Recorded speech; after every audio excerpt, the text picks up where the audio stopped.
وزي ما قلت لكم التوك النهارده هيكون عن الديسيبلين. قلت لكم برضو ان انا معرفش كتير عن الديسيبلين، بس هقول اللي انا عملته واللي نافع معايا. اولا يعني ايه ديسيبلين؟ يعني احنا نكمل في الحاجه اللي احنا بنعملها دي، سواء كانت صعبه او سهله، بس نكمل فيها على طول كل يوم مع انعدام الشغف. يعني دايما بنقول ايه، انه الشغف او الموتيفيشن هو الحاجة اللي بتخلينا نكمل في الحاجة اللي احنا بنعملها دي. انا هتكلم على اليوتيوب وهيبقى ده المثال يعني. تمام، فطول ما انا عندي شغف انا بعمل يوتيوب. شغف راح خلاص انا هوقف يوتيوب لحد ما الشغف يرجع لي تاني. تمام، حاجة كويسة حلوة، بس مش بتنفع مع الحاجات اللي محتاجة كونسيستنسي. تمام، زي اليوتيوب. فاليوتيوب محتاج كونسيستنسي بطريقة مش طبيعية عشان نوصل للحاجة اللي احنا عايزينها دي.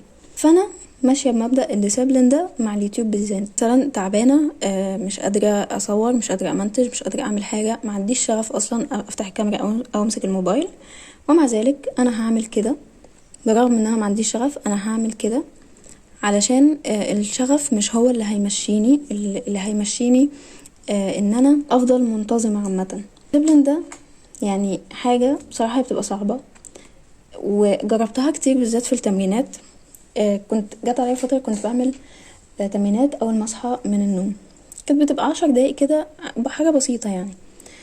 في الاول كنت متحمسة، اول مثلا 5 ايام كده ولا حاجة ببقى متحمسة جدا وقايمة من النوم اللي هو انا نشاط وحاجة كده ايه حلوة قوي. التاني في التالت بقيت بصحى من النوم مكسلة جدا، علشان عارفة ان انا هقوم هعمل حاجة متعبة وحاجة هتتعب لي جسمي. وكنت بفكر كتير اللي هو لا مش قادرة اقوم، خلاص هكمل نوم تاني علشان اصحى فايقة مثلا عشان اقدر اعمل التمرينات دي.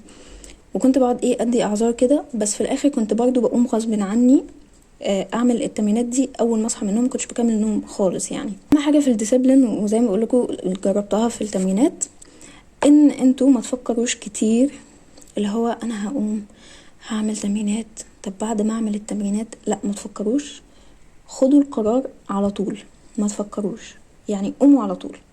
فلما كنت بلاقي نفسي هفكر كتير اللي هو لا انا تعبانه مش قادره بتاع، كنت بوقف تفكير كده وافضي دماغي، انا عايزه اعمل تمرينات 1 2 3، بقوم وبعمل تمرينات. وبصراحه بخلص تمرينات بلاقي انه اتس اوكي عادي، ما حصلش حاجه وانا مش تعبانه. دي حجه عقلي ادهاني علشان بس ما اقومش اعمل التمرينات دي.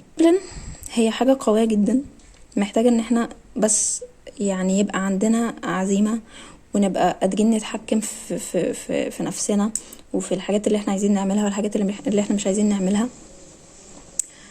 وبس حاولوا انكم لو عايزين تعملوا حاجه يعني محتاجه استمراريه، انكم تقراوا كتير وتسمعوا للديسيبلين يعني كتير، وهتلاقوا ان انتوا بتنجزوا وان انتوا بتعملوا الحاجه دي كل يوم عادي من غير تعب.